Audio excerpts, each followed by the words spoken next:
Hello and welcome back to another brand new episode of Before Our Friends Die. This is a bonus episode asking Sheban the questions where we get to know her. And without further ado, let's get stuck in. Sheban, you're dancing to the intro song there.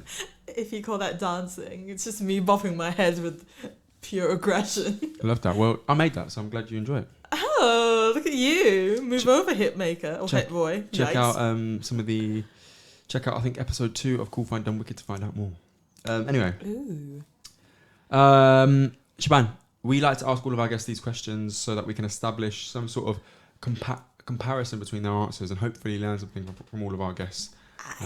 So, with that in mind, who's the richest person in your phone book, Sheban? Richest person in my phone book? Mm-hmm. Ooh, I would have to say my sister Sarah. What does your sister Sarah do? That's a great question. She's a project manager at LSE, Wow. the health division. Well, her and her husband. Well, her husband's a doctor, so I class them as one. So they're the richest. Nice. That's me cheating. Appreciate that. Who has the most potential that you know? Who has the most potential? I would say Kavan Bryan has the most potential. Oh, wow. Again, like, I didn't obviously pay her to say that. This is as much as a surprise to me as it is to her. I'm hesitant to ask, but I'm going to ask why. Why? Well, Kavan is very charismatic and he is a very driven person, and I believe once he sets his mind onto something, he'll get it. Sounds like a great guy. Thanks. Appreciate it, man, honestly. Who's the most influential person that you know? Ooh, the most influential person. Ooh, no one influences me. That sounds really bad. I've been asked this question before. Do you know what my answer was? What? James Clear. Oh, of course it was. Yeah, I know. Yeah. But yeah, no one influences me. Okay, interesting. Sheban, you are at your best when you are blank. I'm at my best when I have had a good night's sleep, and I've had adequate alone time because I need solitude to recharge. That's when I'm at my best. Nice. One thing you never regret doing. One thing, dropping out of my masters and doing the coding boot camp. Good. Also, another twist on that question and the perspective of that question is: Ew. Is there something that you do consistently that you never regret doing? Consistently? Or even if you do it inconsistently, but every time you do it, you don't regret it. For instance, I never regret going to the gym. Even when I leave injured and in pain, I never regret it because I feel so good. Yeah, I guess going for a run. I never regret going for a run. Where do you see yourself in 5 years? That old classic. That's a classic question. Yeah. I'm going to be completely frank. Yeah. And be probably boring as well. No, that's fine. I don't tend to see myself in the future. I tend to go day by day, or at least year by year. I've never been able to have that foresight, like, I'll be this, and I hope to be this in 5 years. I don't have that mindset. I don't know why. It's just I can never see myself in the future. Again, one of the aims with these questions is to sort of see what people's answers are. So if that's your perspective and it resonates with someone, or someone can learn from that, that's great. Yeah, I'm not being vague for where's the doggy? I'm not being vague. Just for reference, there is a dog outside this room. She wasn't just randomly saying where's the doggy. Yeah. Advice you now would give to yourself 10 years ago. Oh, that's a good one. Oh my gosh. Develop a sense of consistency with things that I want to achieve. Okay.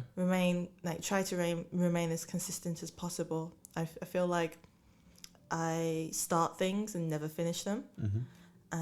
I'm trying to nip that in the bud. Mm-hmm. But especially when I was younger, it was probably one of my biggest blockers in progression academically and even personal life, really. It's just remaining inconsistent. So, yeah, develop my consistency. Well, one thing's for sure, you've been consistently inconsistent, and that in itself is a form of consistency. So, yeah. True. Any questions for me? Okay. What is the one characteristic about of yourself that you admire the most? That was a very awkwardly worded question. I do apologise. That's all right, I get it. The one characteristic of myself that I admire.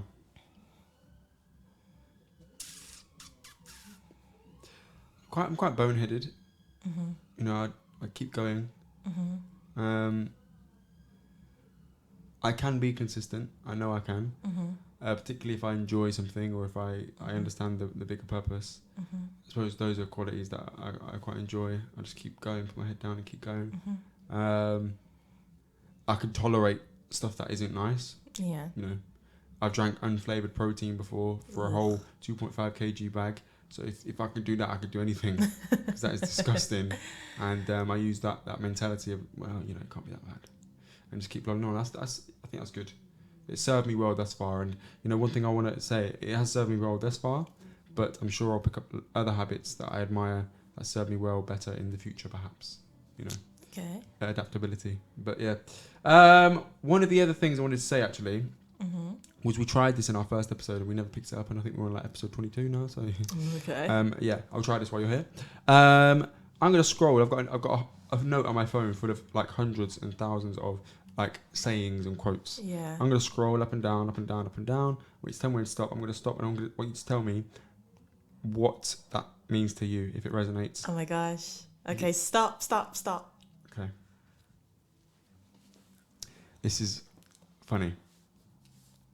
Solve big problems early. Rebound after one missed workout, not a decade of inactivity. Repair a strained relationship the next day, not years later.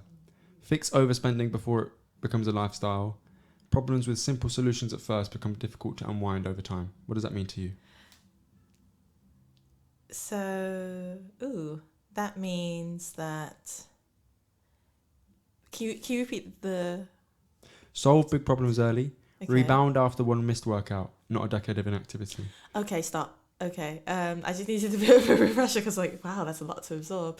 So that means to me, basically, I think as people, when we make one mistake or we miss a workout, for instance, we acknowledge that we have, but we don't we don't. It takes us quite a while to get back on track, whether it's through self-doubt or, I might as well just leave it as is.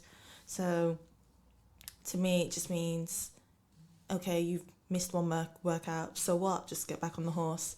You've had a fight with your friend, so what? Make the first move. It doesn't matter if they won't ever make the first move. You make the first move because they might die the next day, you know? When you put it like that. Do you know what I mean? Mm-hmm. One thing that we spoke about as we switched between the two episodes was your visa situation, not visa situation, sorry, your security situation at work. So obviously we couldn't go into your actual work details, but one of the requirements of you getting your job was getting an enhanced security check. Yes. And part of that process involved getting police clearances from the countries that you've lived in for an extended period of time. So one piece of advice you have was get the all the certificates you need while you're there. While you're there, yeah. 100%. Okay, so if you missed it, Sheban was in our last episode of Before Our Friends Die, and she spoke about taking risks, traveling the world, becoming a coder, all in the space of about 5-6 years. She made a series of calculated risks and has ended up as a security expert in a very special company which we can't talk about. It is secret due to prevailing security concerns, shall we say. Put it this way: in life, the world is your oyster, no matter your circumstances, take risks. You may be one of few. You may be one of one in your sector, in your field, in your space. But be that trailblazer. Believe in yourself. And recognise that all your experience has brought you to where you are today. So you have a plethora of experience to lean on, even if it doesn't feel like it. Life in and of itself is an experience. And you have so far made it through 100% of your worst days. So your track record is amazing. So go you, go Sheban. And if you've enjoyed the Before Our Friends Die podcast, please don't forget to subscribe to Akhi&saltfish on YouTube. This podcast on any of the platforms that you listen to it on. Leave us a 5-star rating, like our videos, comment on our videos. It really helps us out. It really helps us grow. If you'd like to get in touch and learn some more, you can email akhi&saltfish@gmail.com and we'll get back in touch with you and answer your questions live on the podcast. Again, we are at Before Our Friends Die Pod on Instagram and at Akhi&saltfish. I really look forward to the next time. Until then, take care.